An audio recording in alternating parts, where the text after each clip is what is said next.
Welcome to Washington Today on C-SPAN Radio for Wednesday, May 8th, 2024. Washington, D.C. Mayor Muriel and Metropolitan Police Chief Pamela Smith say it was violence and threat to violence that led to the early morning operation to clear the pro-Palestinian protesters out of George Washington University. U.S. House committee hearing about the GWU protest that was scheduled for today was then canceled. The chair, James Comer, commending the mayor for, quote, clearing the trespassers of the unlawful encampment. But Congresswoman Rashida Tlaib holds a news conference with some of the student protesters on Capitol Hill, chanting with them, "Free, free Palestine." Defense Secretary Lloyd Austin confirms the U.S. paused an arms shipment to Israel last week over concerns about Israel's impending military action in the city of Rafah in Gaza. The State Department says it will miss today's deadline to determine if Israel's war with Hamas in Gaza is violating U.S. and international law. U.S. House passes a bill to require a citizenship question in the census that's done every 10 years, and also to divide U.S. House seats among the states based only on the population of U.S. citizens. Senate still working on a 5-year FAA reauthorization ahead of Friday's deadline, but with no deal yet on which amendments can be offered, it's likely another 1-week extension will be needed. President Joe Biden in Wisconsin announces a multi-billion-dollar Microsoft data center investment on the same site that former President Donald Trump had promised a Foxconn facility that never got built. And Arkansas gets a new statue in National Statuary Hall in the U.S. Capitol. Civil rights leader Daisy Bates. From AP, police using pepper spray cleared a pro-Palestinian tent encampment at George Washington University and arrested dozens of demonstrators on Wednesday, just as city officials were set to appear before hostile lawmakers in Congress to account for their handling of the 2-week-old protest. The House Committee on Oversight and Accountability canceled the hearing after the crackdown, with its chairman and other Republicans welcoming the police action. House Speaker Mike Johnson said it should not require threatening to haul D.C.'s mayor before Congress to keep Jewish students at George Washington University safe. District of Columbia Mayor Muriel, a Democrat, said she and Metropolitan Police Chief Pamela Smith decided to clear the camp based on shifting information about increased threats. That was the reporting from Associated Press. Those two D.C. leaders held a news conference early this morning. First, Mayor Bowser. I want to begin by thanking the Metropolitan Police Department for their efforts over the past 2 weeks to keep students in the campus of GW safe. MPD has maintained a presence at GW throughout these protests, and that presence has allowed for an informed and effective response. I also want to thank the broader DC community. As tensions have escalated on campuses across our country, our community has been measured with our words and actions, and we have demonstrated and upheld our values and constitutional responsibilities. I want to be clear that our responses to demonstrations is always rooted in public safety and constitutional responsibility. And the chief and her team are the experts in public safety and always have the final word on how our resources are deployed. MPD, as you know, you've heard me say, is the best in the business at keeping people safe during the exercise of First Amendment demonstrations. Washington, D.C. Mayor Muriel at a news conference in the Wilson Building, the headquarters of the mayor's office, this morning. A story from the Jewish Telegraphic Agency reads that Washington police had previously rejected the university's pleas to intervene on campus, citing the optics of disciplining protesters. The Metropolitan Police Chief Pamela Smith this morning described what led up to the clearing at GWU. The District of Columbia and Metropolitan Police Department support individuals peacefully exercising their First Amendment rights. But as the Chief of Police, I need to be and am always guided by public safety. This space has been no different, where I have been constantly reviewing information and intelligence to be able to make sound decisions about the George Washington University protests based on policing and public safety. Since the start of the encampment on GW's campus on April 25th, the Metropolitan Police Department has been supporting GW in assessing and monitoring the First Amendment activities. They began very peacefully. But over the past few days, we began to see an escalation in the volatility of the protests at GW. This started last Thursday when a GW campus police officer was pushed by protesters and an item was grabbed out of the police officer's hand during the performance of her duties. On Monday, MPD learned of more indicators that the protest was becoming more volatile and less stable. This included a simple assault reported to GW police, security probing of a GW building, indicators that counter-demonstrators were covertly in the encampment, and information that protesters from other schools were traveling to GW. In addition, items that could potentially be used for offensive and defensive weapons were being gathered. All of this led to my discussion and conclusion that we needed to change our posture. I briefed Mayor Bowser on Monday, and we began preparing for last night. Our plan included giving warnings, multiple warnings, and clear direction to people inside the encampment to disperse the area. We allowed protesters ample time to leave the area. In total, there were 6 dispersal announcements before our officers took action. Many complied and left the encampment area. Those who did not comply were arrested. A total of 33 arrests were made this morning for charges including unlawful entry, which is often called trespassing in other jurisdictions, and an assault on a police officer. As the encampment was being cleared, additional protesters arrived outside of our perimeter. These individuals engaged our officers at 20th Street and Pennsylvania Avenue. Our officers did deploy pepper spray, and some of the 33 arrests were made at that location. The Metropolitan Police Chief Pamela Smith at this morning's news conference. The chair of the U.S. House Oversight and Accountability Committee, James Comer, Republican from Kentucky, put out a statement that reads, following the Metropolitan Police Department finally clearing out the unlawful encampment on GW's campus, I am very pleased to announce that the hearing with Mayor Bowser has been canceled. I had a good conversation with Mayor Bowser. I thanked her for finally clearing the trespassers off the GW campus. It was unfortunate the situation at GW forced the Oversight Committee to act. However, it was apparent that the D.C. police force was not going to do their job. Therefore, after meeting with GW leadership and touring the encampment, we decided to hold a public hearing to get answers as to why the mayor would not uphold the law. I am pleased that the potential oversight hearing led to swift action by Mayor Bowser and MPD Chief Smith. We will continue to hold D.C. officials accountable to ensure our nation's capital is safe for all. That was the full statement from Congressman James Comer. At this morning's news conference, the mayor and the police chief were asked what the hearing had to do with the clearing of the protesters. Hi, Jennifer with the GW Hatchet. Did the timing of the oversight hearing committee meeting today have anything to do with the clearing at all? Do you still plan to speak at the committee hearing? It did not. All of the decisions that I've made is based on public safety. Are you still speaking today at the hearing?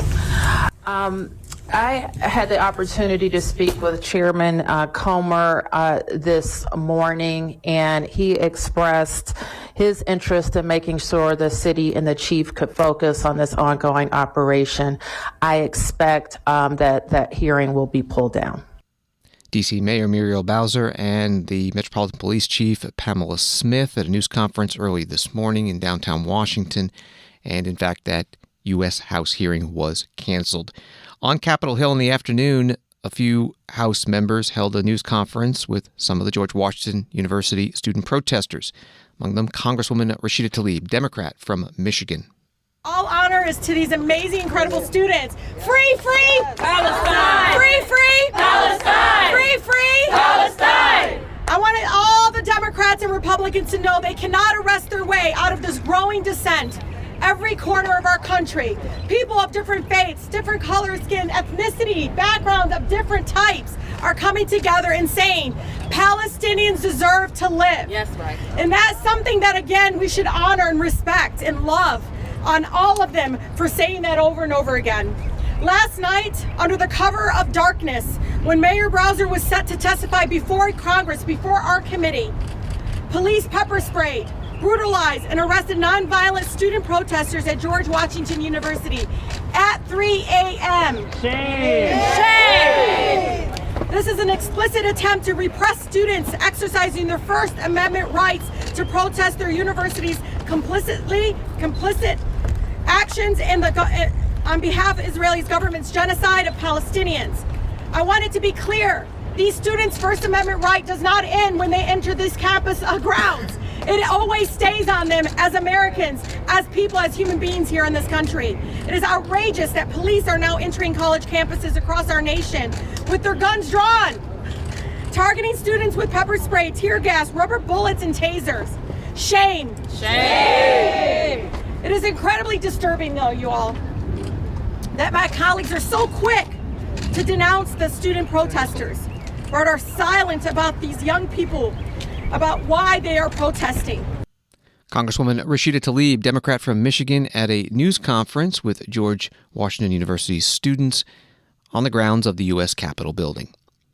U.S. House Subcommittee on Early Childhood, Elementary, and Secondary Education held a hearing today titled by the Republican majority on the subcommittee, Confronting Pervasive Anti-Semitism in K-12 Schools.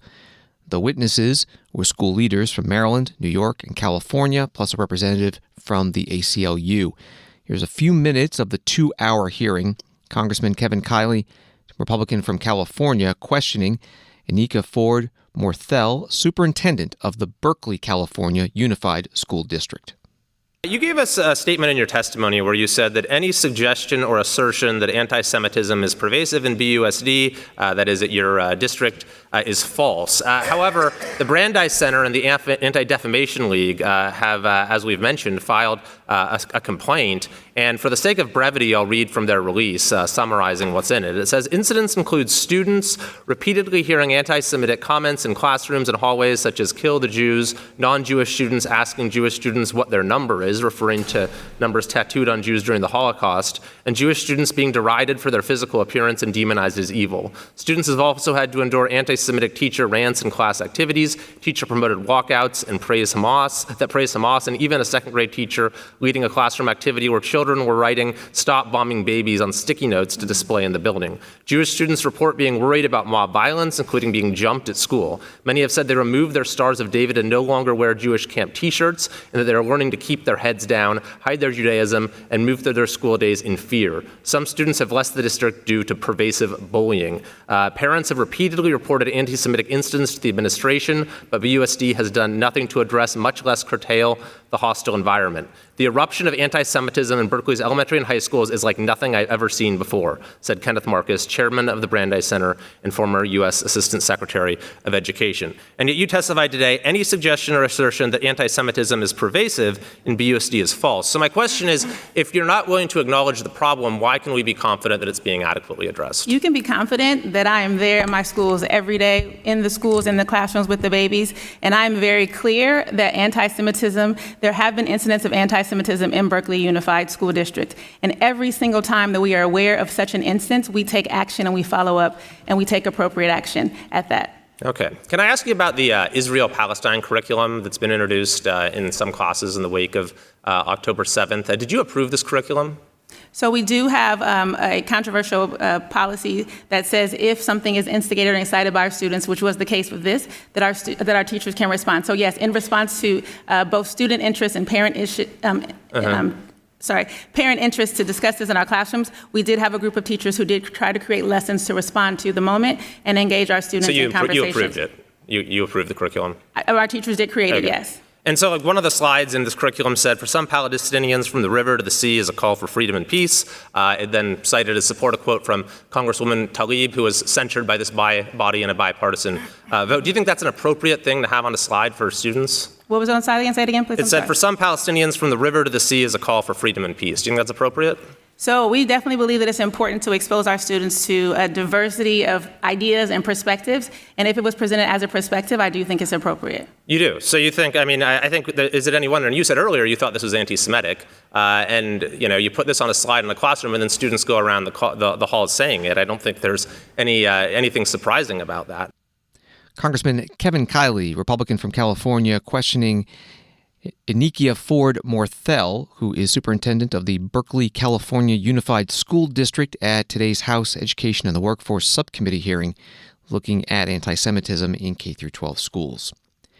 Defense Secretary Lloyd Austin confirmed today that the Biden administration paused a shipment of bombs to Israel last week over concern about Israel's possible full-scale attack on the city of Rafah in southern Gaza. An AP story puts it this way: the shipment was supposed to consist of 1,800 2,000-pound bombs and 1,700 500-pound bombs, according to official who spoke on the condition of anonymity to discuss the sensitive matter. The focus of U.S. concern was the larger explosives and how they could be used in a dense urban setting like Rafah, where more than 1 million civilians are sheltering after evacuating other parts of Gaza amid Israel's war on Hamas, which came after the militant group's deadly attack on Israel on October 7th. That was from AP.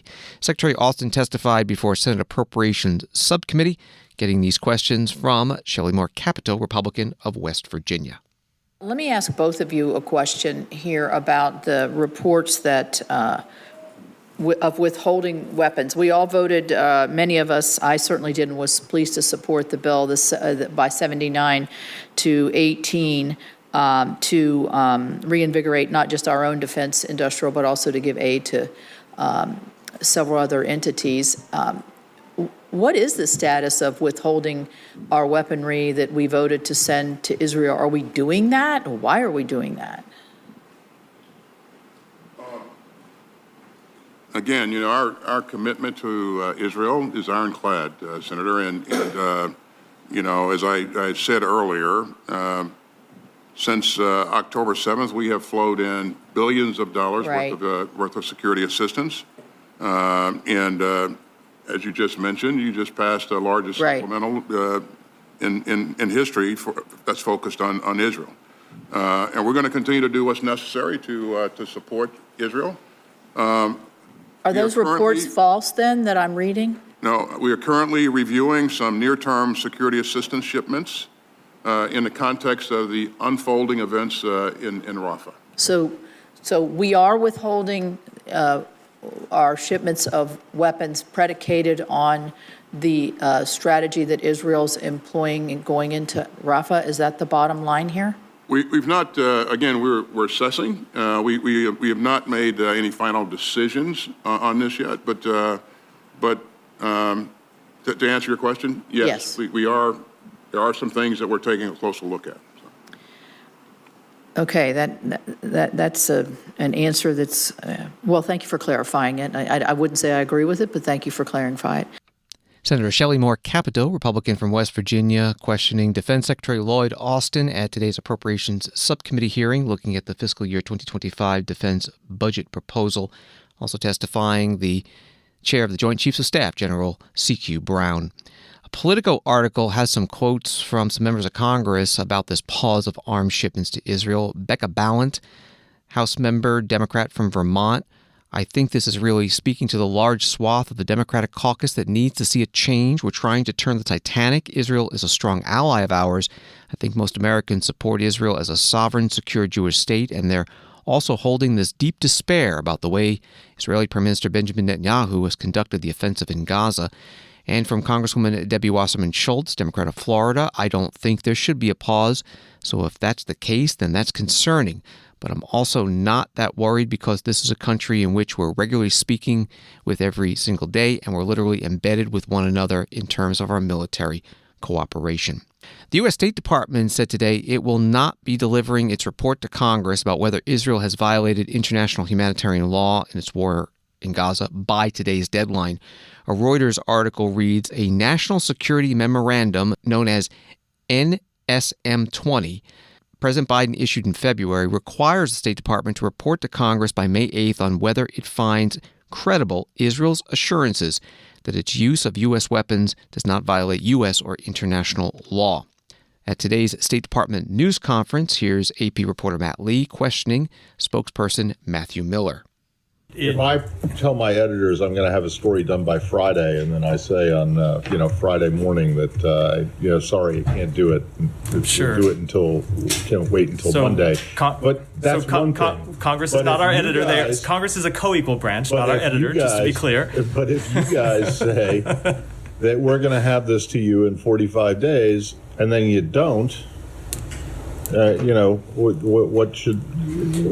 does that say about how serious you take this? We have taken this incredibly seriously, and we will have it up in the coming days. But it is also important that we get this right, that we do a thorough job. This is the first time the department has conducted such an exercise, and so we are taking all deliberate care to make sure that we get everything in it absolutely correct, and it will be just a brief delay. It will be what? Just a brief delay. A brief delay. Okay, so definitely this week, before the weekend. I'm not gonna say I'm not gonna put a timetable on, but a brief delay in the coming days. And then the last one, which is probably a little bit broader, but I'll let other people pick up on it, is Rafah. So your understanding of the current situation and how that relates to the pause in these arms shipments. So when you mean the current situation, you mean with respect to Israel? What your understanding of what Israel intends to do. So I will let Israel speak for what they intend to do. You've obviously seen them conduct a limited operation with respect to the Rafah crossing in the past few days. You've also seen them order the evacuation of people. They have not yet launched a full-scale military operation, and I will let them speak to any plans that they might have. I will say on our behalf, we continue to have concerns about a potential Rafah operation. We have made that quite clear. We've made it clear with the Israeli government privately, and of course, everyone from the president on down has made that clear publicly. State Department spokesperson Matthew Miller at his news conference. Story from CNN, the Israeli government said its coordination of government activities in the territories unit said the Kerem Shalom crossing into Gaza was reopened on Wednesday. But on the Palestinian side, the Gaza Crossings Authority denies any aid trucks have entered the Strip. This is Washington Today. The U.S. House today passing a bill to require a citizenship question on the questionnaire for the national census. That's done every 10 years. The next one is in 2030. The bill would also require that only citizens be counted for dividing up the 435 U.S. House seats among the states, which also determines electoral college votes for each state for the presidential elections. Congressman Andy Biggs, Republican from Arizona, started the floor debate. The constitutionally iterated rationale for decennial census is to apportion electoral districts for Congress. In Commerce versus New York, the Supreme Court noted that a host of various questions over the years that are tangential to apportionment had been included in the decennial censuses. Quote, race, sex, age, health, education, occupation, housing, military service, radio ownership, age at first marriage, native tongue, etc., close quote. The citizenship question is no stranger to the census questionnaire. Commerce also noted, quote, every census between 1820 and 2000, with the exception of 1840, asked at least some of the population about their citizenship or place of birth. Between 1820 and 1950, the question was asked of all households. Between 1960 and 2000, it was asked of about 1/4 to 1/6 of the population. That's another quote from the Commerce case. This isn't a uniquely American practice. Even the United Nations recommends collecting citizenship information via a census, as noted by, again, the Commerce Court. Australia, Canada, France, Indonesia, Ireland, Germany, Mexico, Spain, and the United Kingdom ask about citizenship in their respective censuses. Is the United States to be the only North American country not to inquire about citizenship in its census protocols? The Commerce Court held regarding the posting of a citizenship question, positing of a citizenship question on the census as follows, quote, in light of the early understanding of and long practice under the enumeration clause, we conclude that it permits Congress and by extension the Secretary of Commerce to inquire about citizenship on the census questionnaire, close quote. Congressman Andy Biggs, Republican from Arizona, on the House floor. Congressman Jamie Raskin, Democrat from Maryland, opposed the bill. The last president tried to include a citizenship question on the decennial census in 2020 and tried to count only U.S. citizens for the purposes of census and reapportionment. And the effort failed miserably in court for obvious reasons. Section 2 of the 14th Amendment states that apportionment of seats in the House of Representatives is based on a count of, quote, the whole number of persons in each state, unquote. Persons being the all-encompassing category much larger than that of citizens. When the framers wanted to impose a citizenship requirement in the text of the Constitution, they knew how to do it. Take the President of the United States, for example. It says that you've got to be a born U.S. citizen in order to run for president. Some of the historians tell us that was because Thomas Jefferson was trying to block Alexander Hamilton from running for president. He was foreign born. But in any event, it was very clear that you needed to be a born U.S. citizen to run for president. For those of us in the House, it says we must have been a citizen for at least 7 years. So there are lots of citizenship requirements in the Constitution. There's no citizenship requirement for being counted in the census and for purposes of reapportionment. On the contrary, the census and reapportionment have included all persons, including non-citizens like permanent resident green card holders, since 1790. That's been the unbroken practice since the beginning of the Republic. And this point was made even more clearly and emphatically by the Supreme Court in its unanimous 2016 decision in Evanwell versus Abbott, rejecting precisely the argument my distinguished friend is trying to make. Congressman Jamie Raskin, Democrat from Maryland, on the House floor before the vote to pass this bill. Story from Politico. Senators continue to look for a way forward on amendments to FAA reauthorization legislation ahead of Friday's deadline. Majority Leader Chuck Schumer cited good progress on the floor Tuesday, but also noted it will take a lot of cooperation to get this complicated bill done quickly. One of the issues is what amendments can be allowed to be offered. Some deal with aviation, they've been proposed, others on other issues. Senator Roger Marshall, Republican of Kansas, came to the Senate floor today to try to get a vote on his amendment on credit card swipe fees. Madam President, I rise today to ask this body for unanimous consent to call up and make pending our amendment to add the Credit Card Competition Act to the substitute amendment for the FAA reauthorization bill. Kansans elected me to fight for them in Washington and give them a voice at the highest levels of government.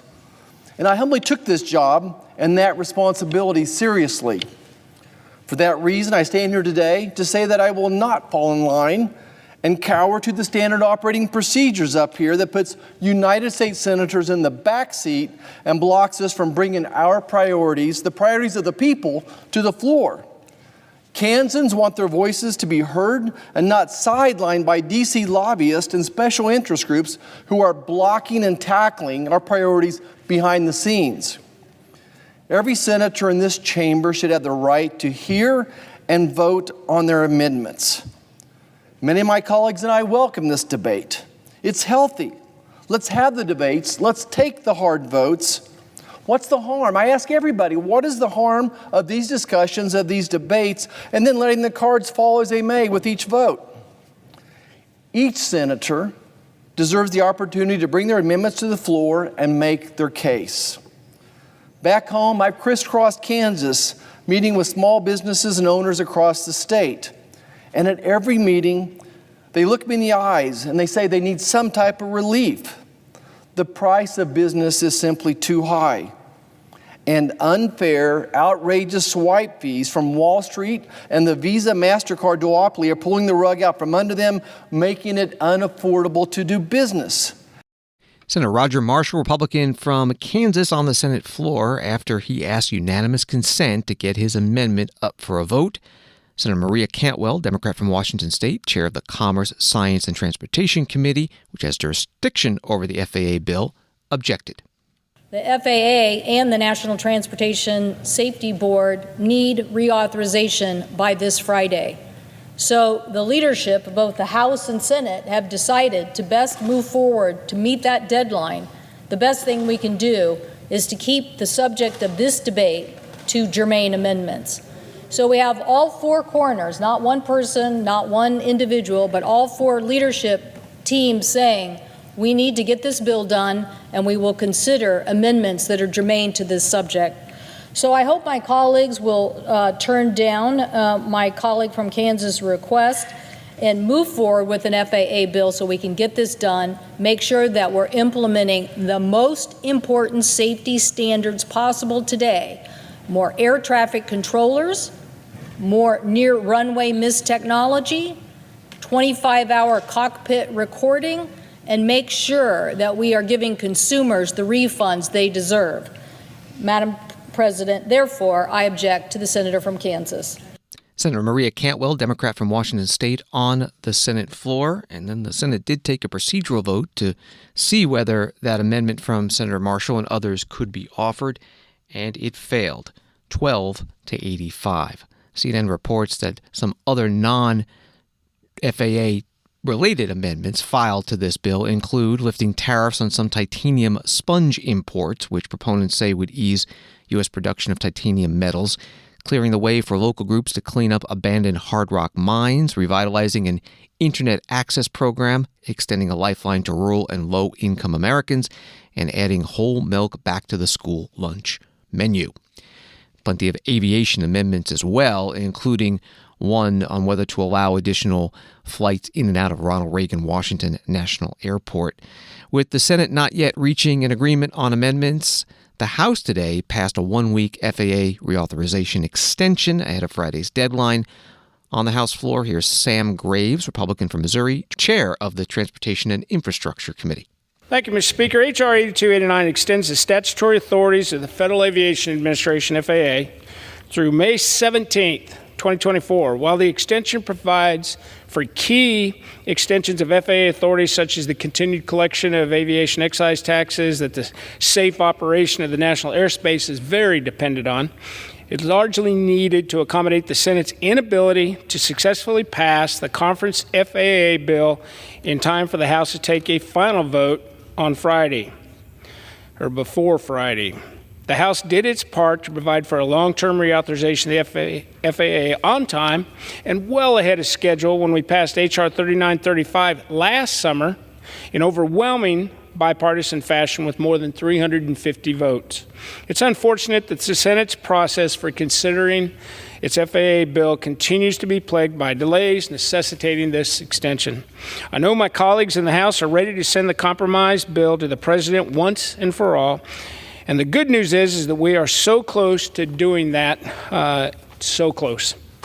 But setting aside the Senate's ability to act in a timely manner, the stark reality is that the FAA is set to expire on May 10th. And we must act to pass another extension to maintain safety in our national airspace system. Congressman Sam Graves on the House floor before the House did pass that one-week extension. The new deadline is May 17th. This bill still needs to pass the Senate and be signed into law for the extension to take place. Washington Today continues in a moment. Hi, it's Kayla from C-SPAN. Imagine 45 years ago when there was just a handful of television networks. C-SPAN first went on the air bringing an unfiltered view of government directly to America's living rooms. No spin, no commentary, just pure democracy in action. And it's Greta from C-SPAN.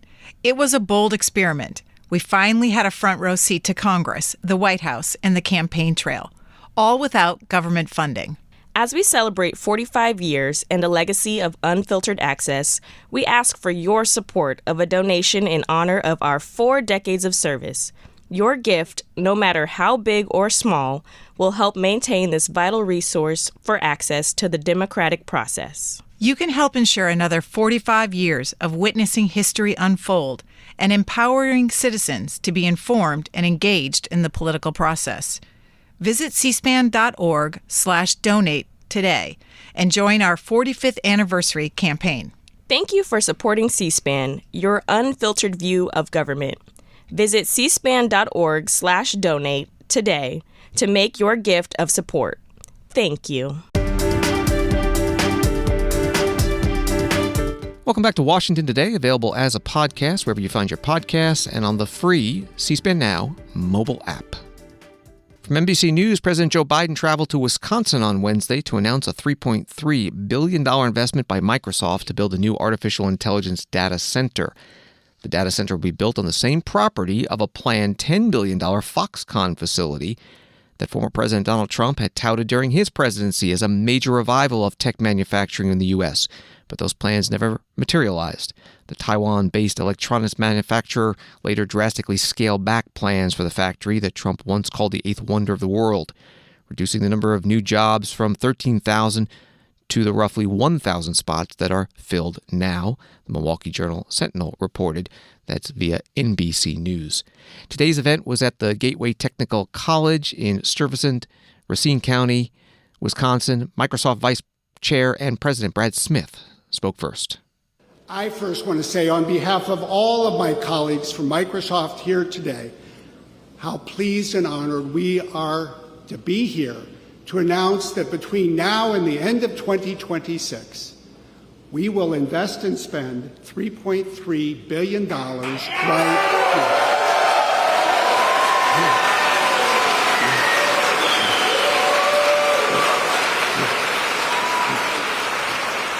here. Working with all of you, we are going to build something special with the help of some very special people. More than 2,000 people who have union jobs, the electricians, the plumbers. Yes.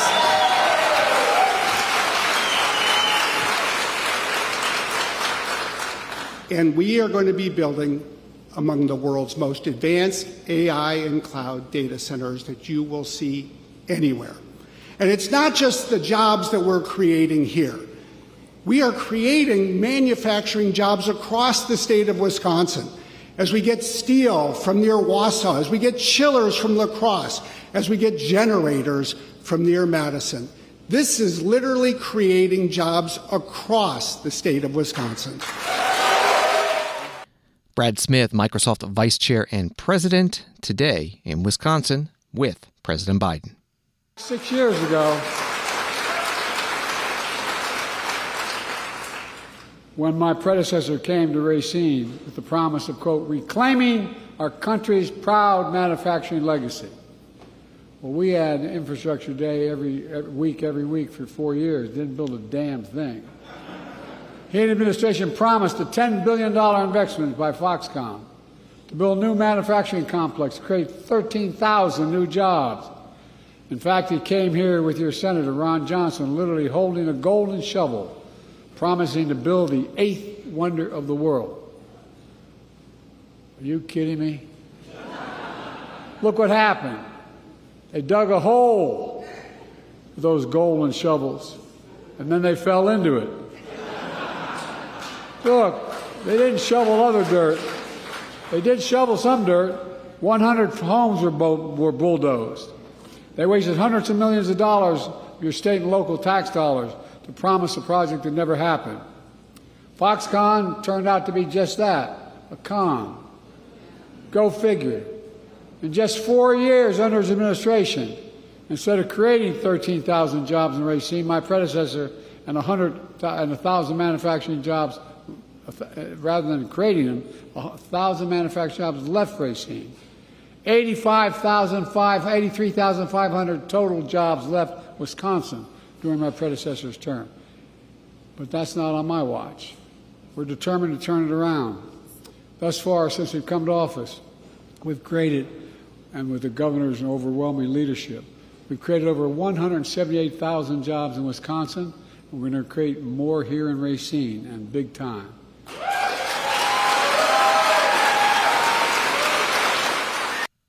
President Biden in Racine County, Wisconsin, considered a battleground state in the presidential election. An NBC News article reads that former President Donald Trump will spend his day off from court hosting a dinner at his Mar-a-Lago residence for buyers of his NFT trading cards, according to a source familiar with the planning. NFTs, or non-fungible tokens, are part of a suite of non-campaign focused ventures that Trump has been balancing with his White House run and his legal issues throughout 2023 and 2024. After Stormy Daniels testified Tuesday about an alleged sexual encounter with Trump, the former president told reporters that he'd like to be campaigning as opposed to being tied up in a courtroom. But his schedule Wednesday won't include public campaign events. That from NBC. And from Axios, House lawmakers are poised to vote Wednesday on whether to overturn a Securities and Exchange Commission staff bulletin related to accounting in digital assets custody. The guidance memo, officially Staff Accounting Bulletin, or SAB 121, asks custodians of digital assets to account for them as a liability on their balance sheets.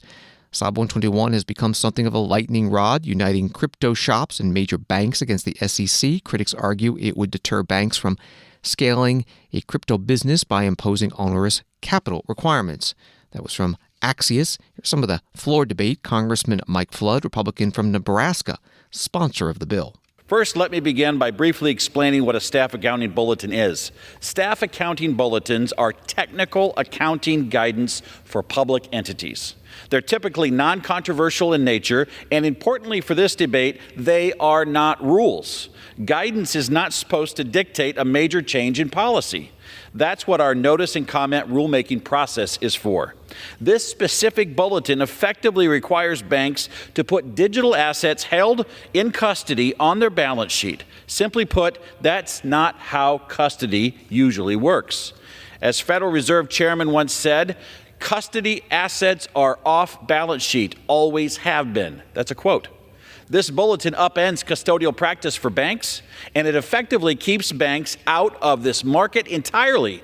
That's not good for consumers or investors. Congressman Mike Flood, Republican from Nebraska, on the House floor. Opposing the bill, Congresswoman Maxine Waters, Democrat from California, who is ranking member on the Financial Services Committee. This kind of transparency helps prevent the kind of fraud and mishandling of crypto assets that led to the collapse of major crypto companies like FTX. In fact, this disclosure guidance has been broadly supported by industry and advocate stakeholders alike. The second prong of SAB 121 advises relevant companies on how to record crypto assets on their balance sheets. Under the guidance, the amount of the liability should correspond to the fair value of the crypto assets they are obligated to safeguard.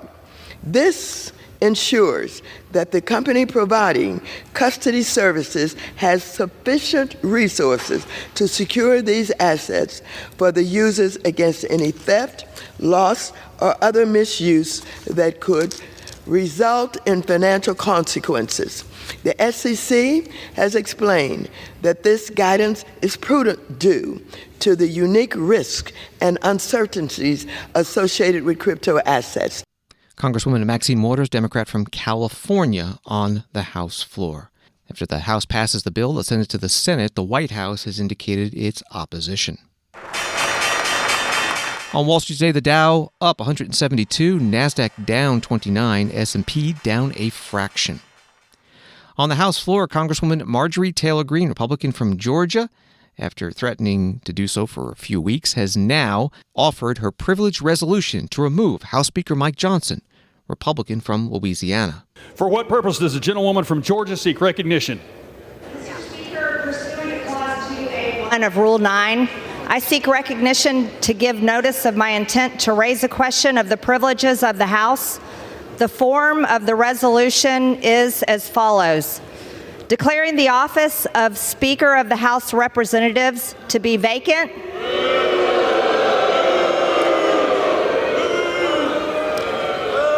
This is the uniparty for the American people watching. Gentlelady will suspend. On the House floor, that resolution offered by Congresswoman Marjorie Taylor Greene, Republican from Georgia, and then the House Majority Leader Steve Scalise, Republican from Louisiana, offered a motion to table or kill it, and it appears that is going to pass overwhelmingly. The National Statuary Hall collection in the U.S. Capitol dedicated today the first of two new statues from Arkansas. Each state is allowed two statues, and periodically they vote to replace one or both.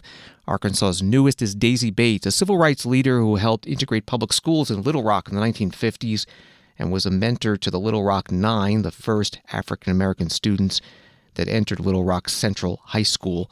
Later this year, a statue of Johnny Cash, country music legend, will be dedicated, representing Arkansas. They're going to replace statues of 19th century politicians from that state. At today's ceremony, for Daisy Bates, here's Governor Sarah Huckabee Sanders, Republican of Arkansas. Arkansans take a lot of pride in where we come from. The pioneers and patriots who built our state, the activists and the advocates who changed it for the better. Daisy is one of those heroes. It's why my dad established Daisy Gatson Bates Day, why we have Daisy Bates Elementary, Daisy Bates Drive, and Daisy Bates Scholarships. But outside of Arkansas, Daisy Bates is less well known. But today, we changed that. This beautiful statue and this ceremony are a great place for us to start to tell her story. Long after all of us are retired from politics and gone from this world, Daisy will be standing here in these marble halls, reminding everyone of the long and difficult march it took to get us to this moment and the importance of continuing that march forward. Governor Sarah Huckabee Sanders, Republican from Arkansas, at the Daisy Bates statue dedication in the U.S. Capitol today. It stands 7.5 feet tall, made of bronze. Thanks for listening to Washington Today. Subscribe to C-SPAN's free evening newsletter word for word, and you'll get the stories that are making headlines in Washington sent to your inbox every day. Sign up at cspan.org/connect. Have a good night.